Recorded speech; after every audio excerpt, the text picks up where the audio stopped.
Well, welcome to today's episode of InfoSec Journeys. I'm really excited today to be joined by Rich Carpenter, and we're going to hear about your insights into working in cybersecurity in the industry, your passions, how you got started, and your advice for others. So I'm really excited to kind of peel back the layer and get to know you some more. But before we do that, Rich, why don't you give us a brief introduction? Yeah, sure. My name is Rich Carpenter. I work in information security in the media and advertising industry, and I've been doing that now for about 13 years.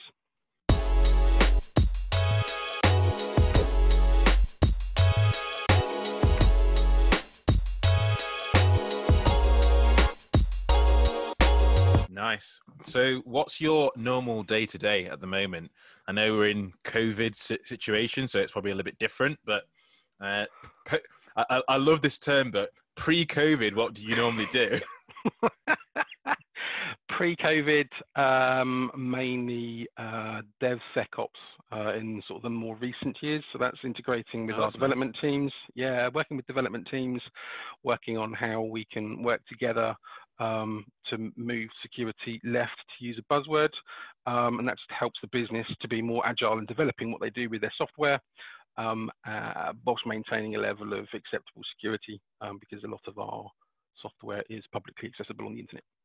Kind of, you know, how we met is, you know, through kind of like a business relationships, Richard. But I've never heard anyone in an enterprise say the word DevSecOps.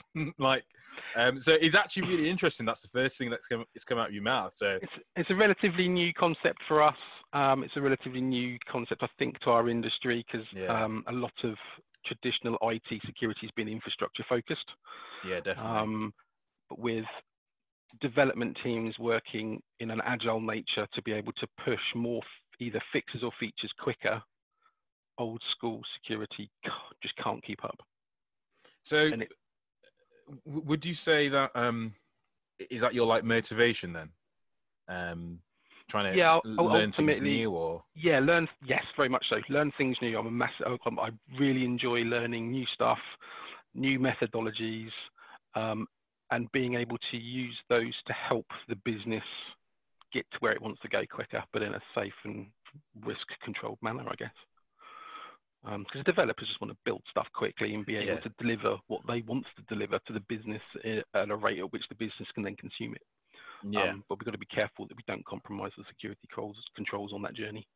That's nice. I think, especially kind of the information security at the moment, there's a creation of almost a hybrid role, or a kind of a hybrid thought process. Someone who sits in both camps and who can understand software from a development perspective, but also understand security and the business impact of not focusing on security or just creating a minimum viable product to get an application out of the door. So that's quite nice. That's nice. What's your passions, kind of like personally and from a kind of a business perspective? Is there, you know, is there something inside? Is this within InfoSec or just general hobbies? Anything really. I mean, you go wherever you want. Okay, general hobbies, archery for me. It's a very analog sport. So from a technical perspective, what's your technical passions then? What do you like to tinker with, or what's your, like, you know, if you had to pick a cybersecurity control, which sounds really boring, what do you like then? Automation. I love doing stuff through automation because we're all busy people. We don't have enough hours in the day.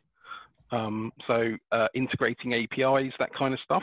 Ooh, If can thing one talk to thing two, so that I don't have to click a button 17 times because we're all busy people. Businesses generally are under-resourced either with time or people. So anything we can automate, a repeatable process, let's just get rid of the noise. And do you do that with like security tooling as well, like connecting security tools together for detection? Yeah, partially. So if we sort of go down the security orchestration, automation tools, the SOAR type technologies, you can hook all of those kinds of things up. Or there's random bits of technology that either you've acquired, someone's plugged in and done something with. It's got some weird REST API, and you can just write some codes to go and query something or do something, which is always more interesting. Having a physical output from something is quite cool. So I've hit an API and I've pulled a number back. Okay, that's good. But what can I do with that number? Can I do something with it? Can I tell something else to go and do something with that? That's pretty cool. And then if that then becomes repeatable, that's that same task that doesn't need me to be involved every time. Doing the same thing gets boring. We'll get into this kind of industry because it's exciting. There's loads of cool toys and gadgets to play with. So why spend 90% of my week doing the boring stuff when I can automate it? Yeah, very true. Yeah, absolutely. So your job title is an information security manager then. Yeah. So what I guess kind of summarize that in a sentence or two, like in terms of the key responsibilities that that you have in that role. It's changed a lot over the last 3 years because our team's grown and changed a lot. So it used to be implementing business desires from the directors. So the directors would say, we need to do thing A, go and work out how to do it, engage with other technology teams. A lot of what I now do is business relationships with other business units. Understand what people are doing, what procurement processes they're going through, what they're buying, what they're using, understanding how the business then uses it. It's almost like an architecture role almost now. We've got a large selection of technologies that all talk to each other. A lot of things, particularly through sales order processing, those workflows can get very complex. When merger and acquisition exercises happen, they become more complex as well. So some of it's kind of steered around architectural review, architectural design, understanding what people do and how they do it, and in forging those relationships. That's a key, really important thing. Security is always seen as that no-sayer. Well, we can't do that thing because the grumpy guy says we're not allowed to. If you can forge the relationship that people openly talk to stuff, they'll come to you and say, ooh, we're thinking of doing this. Any recommendations or thoughts? And that's an ideal situation to be in because grey IT is really hard to get a handle on. But if people are voluntarily asking questions about what they want to do and what they want to implement, it's easier for you to manage those relationships throughout that process. I think that's a really good point to talk more around. I think you've got almost two halves of a brain there working on the, you've got automation, technical side, developing tooling and connecting all the fun stuff together. But then actually what you seem to be articulating here is around the relationship skills and the key to building those key relationships with stakeholders and businesses. That's a key one. So that there's kind of three pieces to an InfoSec role, whether it's technical or non-technical. If you're technical or non-technical, you still need some kind of technical knowledge to be able to have confidence to talk either with your senior leadership team or your analysts that are using those technologies. Being able to communicate with any part of the business to understand what they need to do and for security to help facilitate them get there and quicker and to realize those goals and potentials or that strategic direction. And thirdly, being able to talk to your senior management team. Because if you can't talk their language, you're never going to get stakeholder buy-in for anything and you're never going to get funding for any projects that you want to try and land. So there's kind of three main things. And two of those have nothing to do with tech. That is quite interesting. It's something I've talked about with people. Kind of, if people ask me, "Well, how did I get to my position?" or "How do I get to where I am?" and the majority of my time is actually just talking to people and finding out what's the problem or how can I fix something. Not talking about, well, let's start dissecting the OSI model and find out what's the problem. No one talks like that. People talk human to human. So.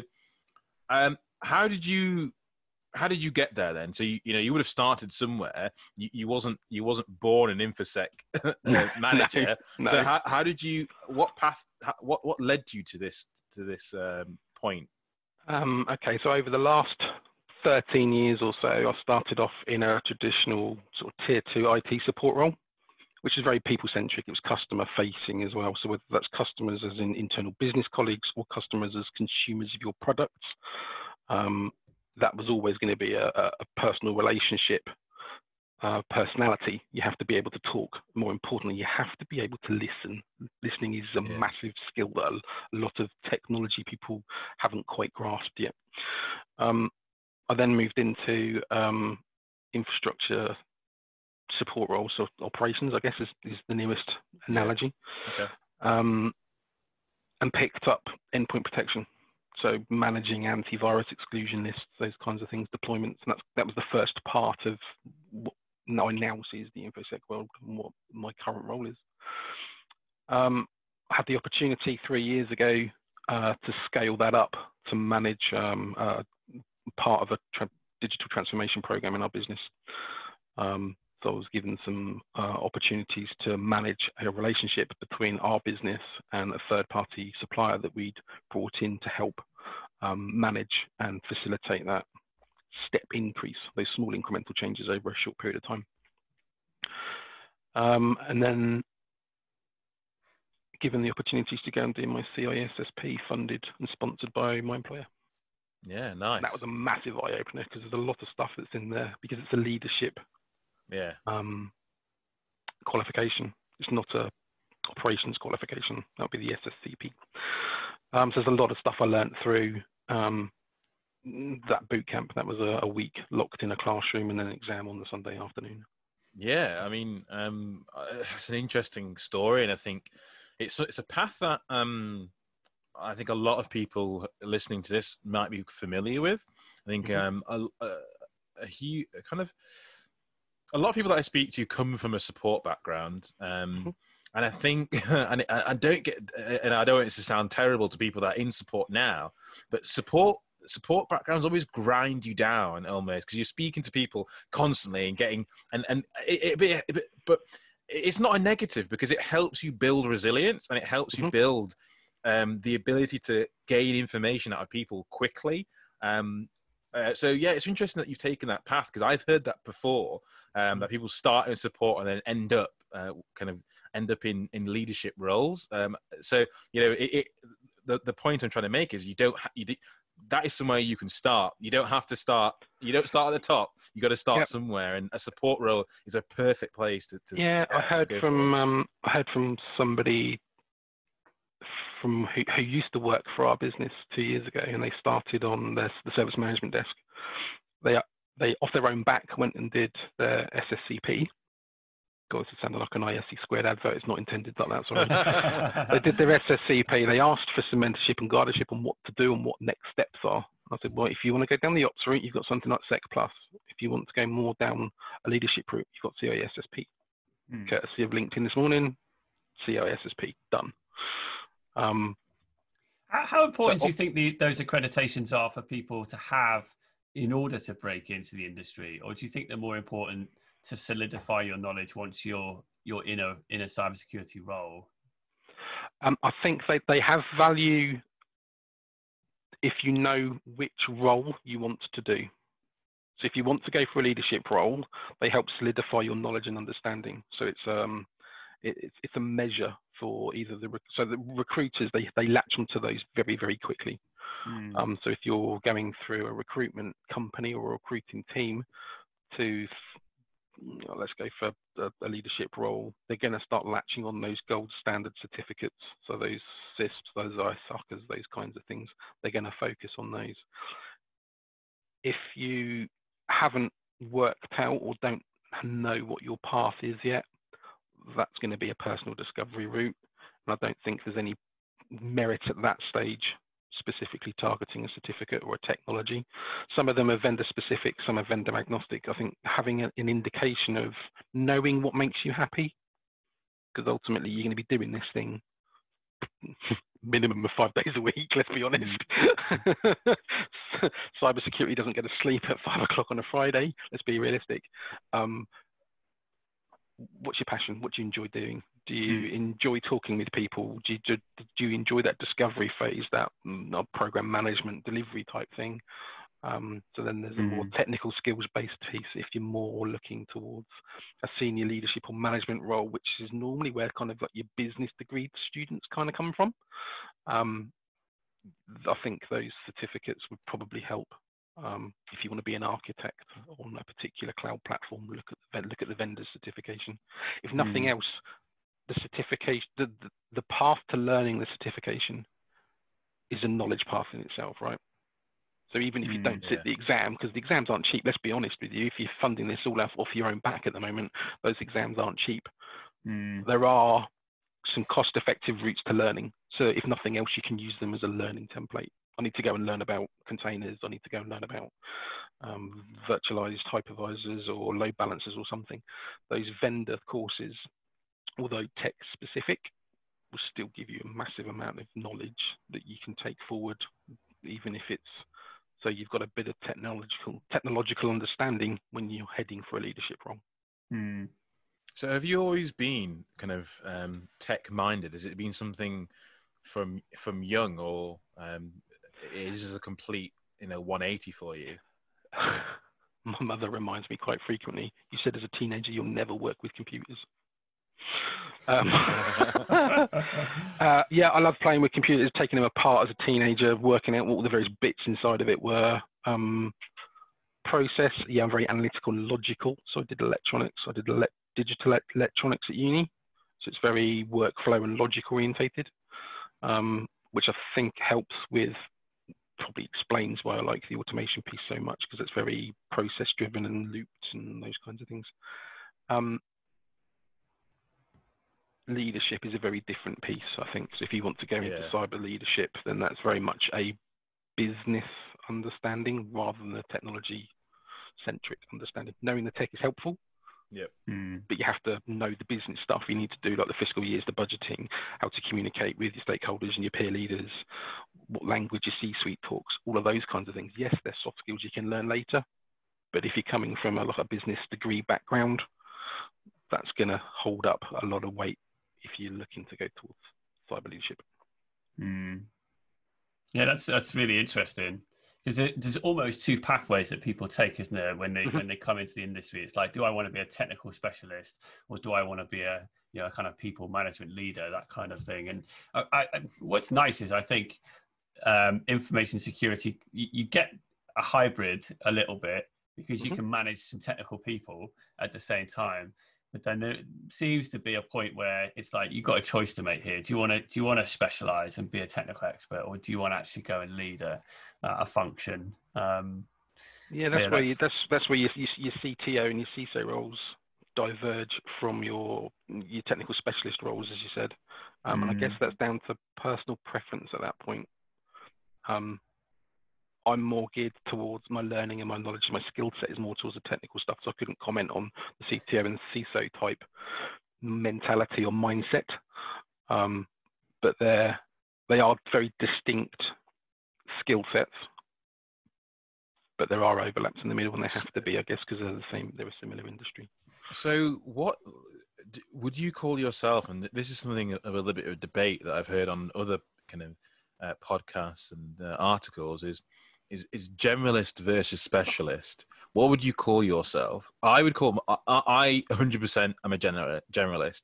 I like to know enough about a lot of topics so that I can always speak to someone about something. I don't know a lot about malware reversal, but I know enough to hold a conversation with Colin about it, and then I fall apart and then I look silly at some points. But that is, so what's you touched on that you like the technology side of things, so you're earing into that specialist sector, but you've done a CISP, and I have a CISP also, and it's 1,000 pages of generalism. So like, and 600 questions of generalism as well. Yeah, wow. I'm glad I haven't done it. Yeah. I would grab the book, but it's just out of reach. It's about that thick. I'd say I'm more erring towards specialist, personally. Interesting. Okay. Yeah, I'd err towards specialist, purely because I'm a techie at heart. Yeah. I wouldn't say I'd focused on any particular technology, but those that I've picked, I've spent a lot of time digging around in the weeds. So if we take TLS as an example, I teach a TLS course to our developers so they can understand how the four-way TLS handshake works. For a generalist, wouldn't go into that much detail. Wow. Generalist would just go, there's a certificate and it works. So, okay, well, how and why does it work? Don't worry about that. Google it.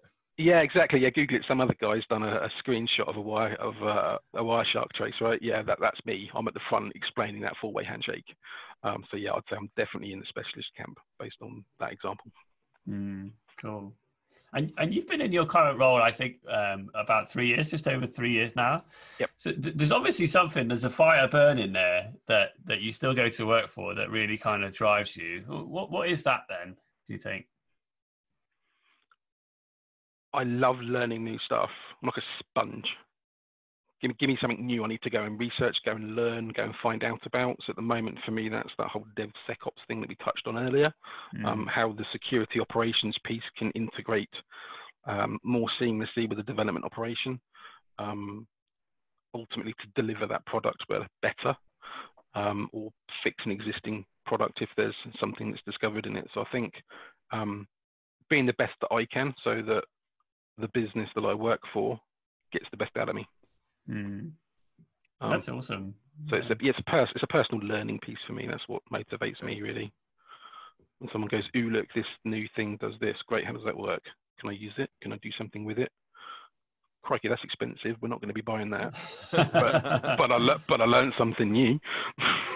So that's quite nice. And then being able to have those fireside conversations with people about that technology or that new thing, or I heard a thing on a podcast about. Well, let's pick blockchain randomly. Like the Malicious Life podcast, for example. They're really cool, aren't they? Yeah, they do a lot of technical teardowns and the history behind them as well, which is quite nice. They're not massively technical, but there's a great story to tell behind them, and that story is part of the interest as well in those particular scenarios. Nice. Yeah. So, I think you touched on a couple of large program changes you've performed in your current role. So expanding on that a little bit, what without going into too much detail, of course, what's the coolest thing you've done? You know, what's the thing that you say, yeah, I really enjoyed that project and it brought me great value. And you went to tell your significant other about this project that they just didn't care about. What? I helped develop and deliver an IoT security training course. It's not sort of Ken Munro level, but there's a nice IoT learning module around what IoT is and the potential pitfalls with just plugging a light bulb into your corporate LAN. That's not a great thing to do. So that was quite cool. Okay.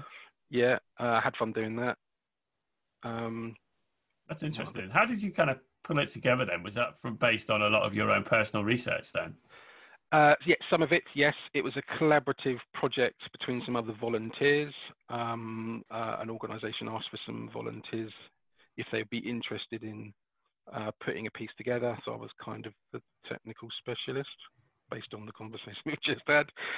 And somebody else put together the learning objectives, let's say. So they kind of formatted and built out what the training course would cover and to what level. And then I just provided some of the technical input, sort of screen share videos, those kinds of things. So that was great. So a massive thing for me is, it's awesome. Some bits of IoT at home that when I was watching the packets, I'm like, oh, didn't realise I did that.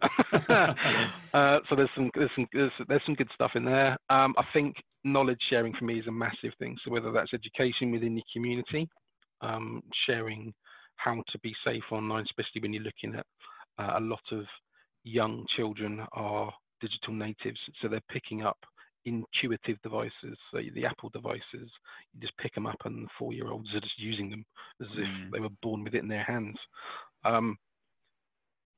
And educating parents on how to keep those children safe when using that technology. That's a massive thing for me.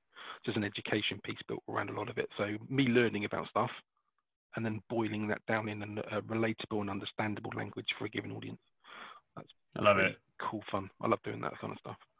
So teaching through libraries, that's a great way to get involved. Libraries always looking for volunteers to run like hour workshops on, I don't know, keep yourself safe, use a password manager, all that kind of stuff that us as an industry know. And take for granted as well, right? Yeah. You just do it. It's like, don't use the same password on everything because your password manager just randomizes it for you. Those kinds of key takeaways.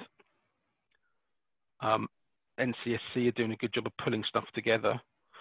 Digital Legal Suit Barclays are doing a great job of that public persona thing.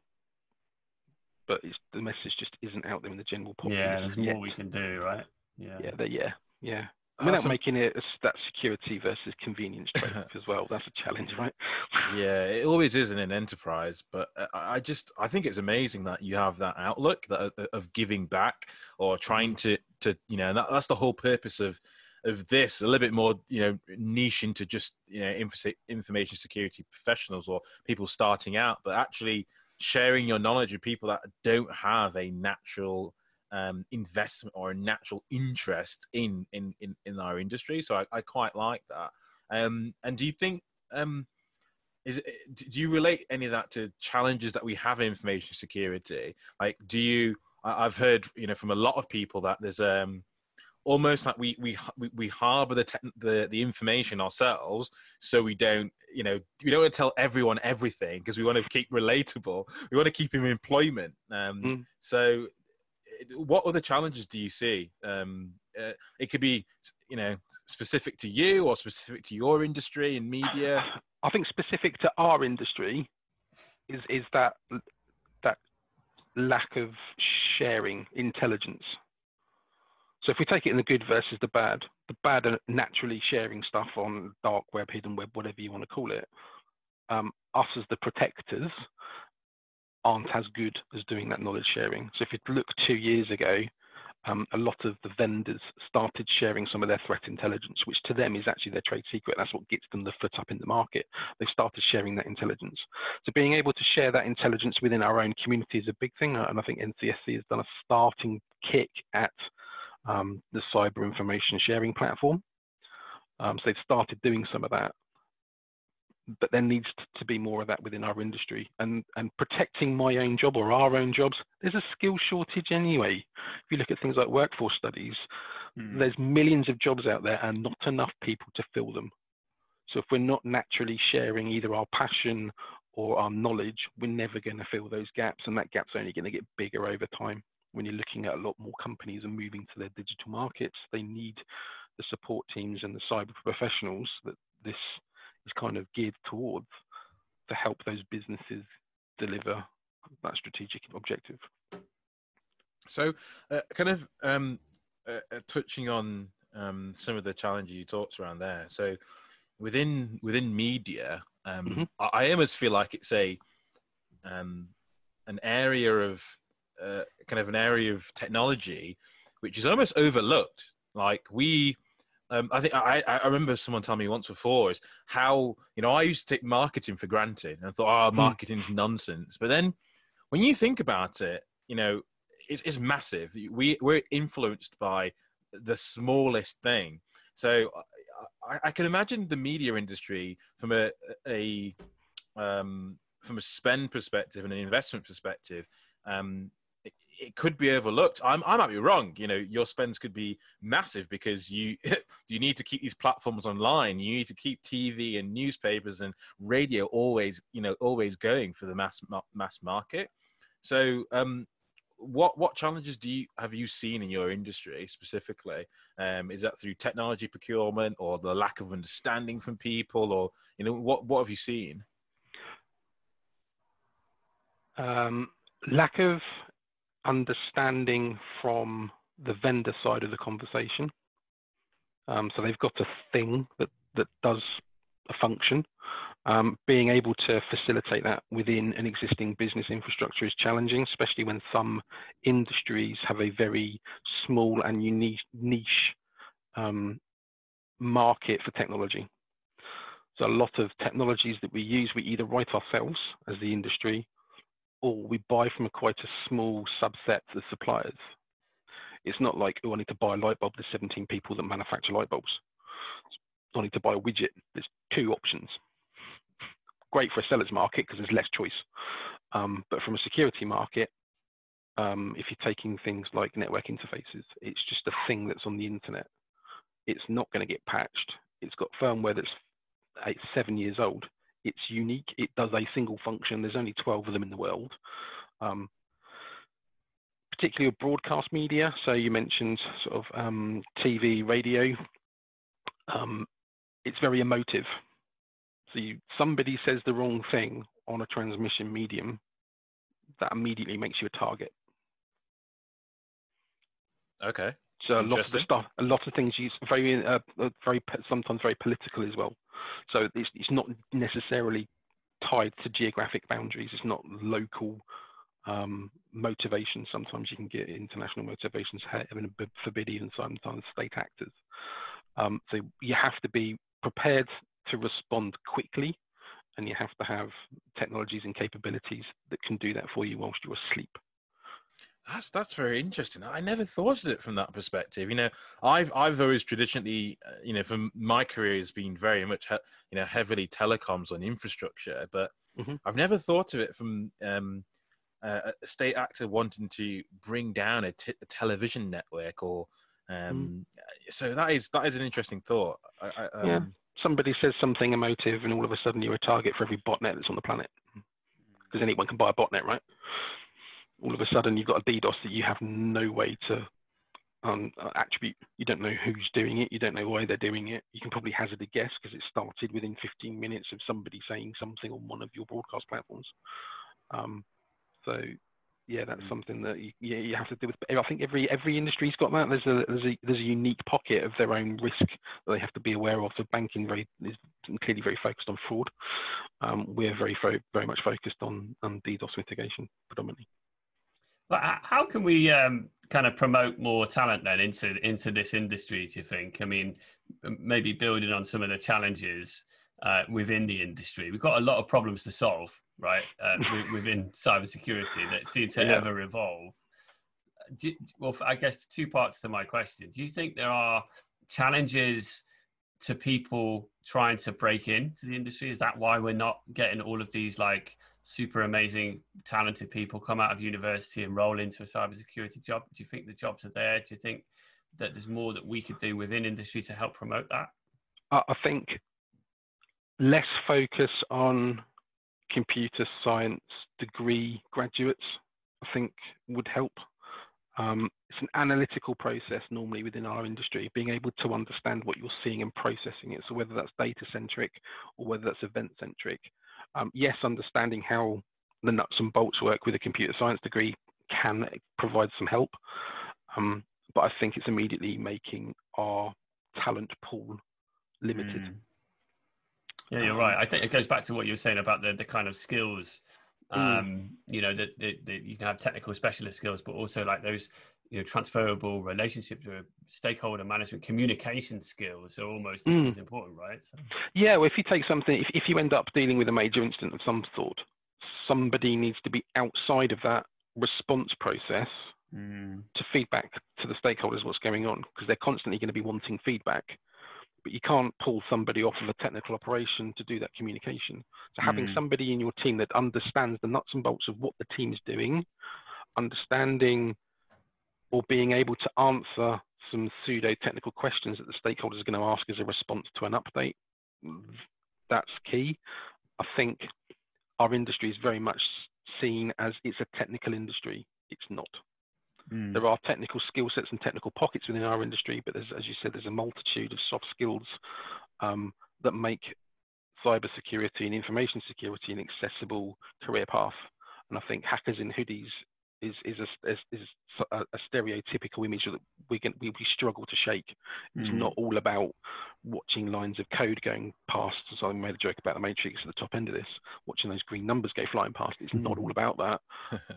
Those relations. I did take my hoodie off especially for this. Yeah. I didn't put one on. I didn't put one on for that very reason. I thought I'm probably going to say something about hoodies and be saying one. Our industry is all about guessing Cisco. That's what it is. Oh, you know, admin. No vendor specifics here, but yeah. So go on, Colin. I was gonna say, like, I guess to wrap up the kind of the questioning side of things, then two parts to the advice that you would give to someone either trying to break into the industry based on what you just said, or someone like me, Ashley, yourself, sat in industry already.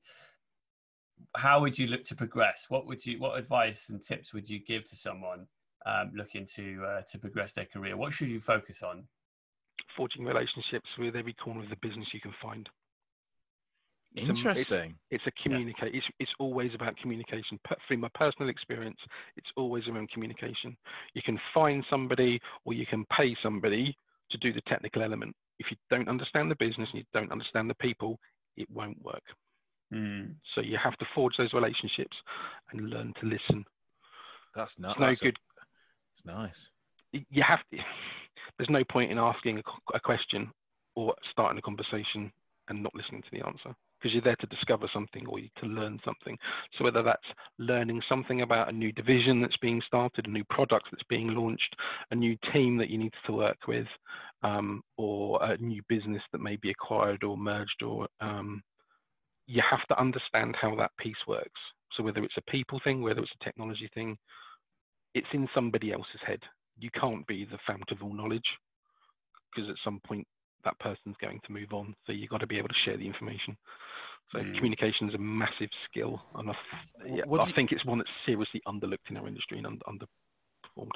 Yeah, I mean, what do you say to the people that are that are very introverts that struggle with communication? Because there is a lot of people in an industry that struggle with communication. It's not to say that they're bad at their jobs. It's just that they focus on the task at hand, and anything outside of their bubble, they find difficult.